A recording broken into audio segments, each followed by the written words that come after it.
Good evening, life groups. I hope you're having a good evening together, a good time together. And I just want to briefly summarise the sermon from Sunday, give you a couple of questions that you could be thinking about and a chance to pray and reflect on them more. So in my sermon, I kind of gave it the title, Who Will You Deny? And I took really the first 10 minutes or so to outline what I see as part of the modern secular gospel of the self.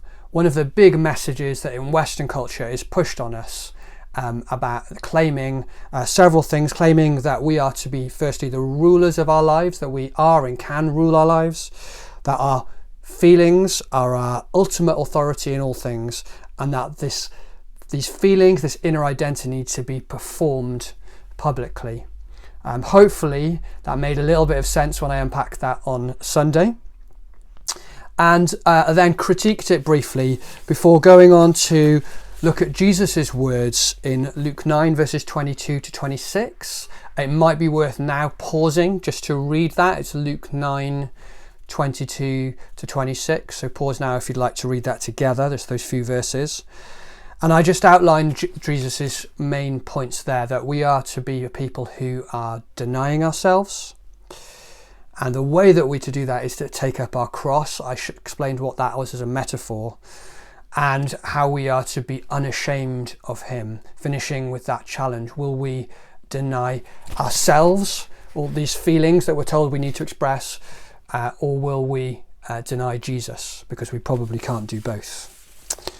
And so a couple of questions that you could be considering. So first question, and you might want to break into smaller groups to do this, is how might you or I, but you can only focus on yourself, how might you have bought a little bit into this gospel of the self? How might you have bought into it in ways that you hadn't noticed? There's a few ideas here that I'll mention and just to get you going, and then you can think yourself. So the first thing is to mention that most of us are very feelings-centered or feeling-centric and quite self-focused. Now, there's not everything necessarily bad with all of that. Modern psychology offers us a lot of help for people who are struggling emotionally with mental health problems. So I'm not wanting to say it's all bad, but just noticing how feeling-centric we are, and is that always appropriate. Another way I've noticed it is that when we come to think about doing a job, paid work, unlike all previous generations in history for whom doing a job may have been something they enjoyed, but if not, they would find satisfaction in providing for their family, being able to eat and get what they need. Isn't it interesting that for us as a generation or generations, we need to find emotional, personal satisfaction? It needs to be very often something that we find meaningful, something that adds meaning to our lives somehow. Otherwise we don't like it. I just thought that was interesting.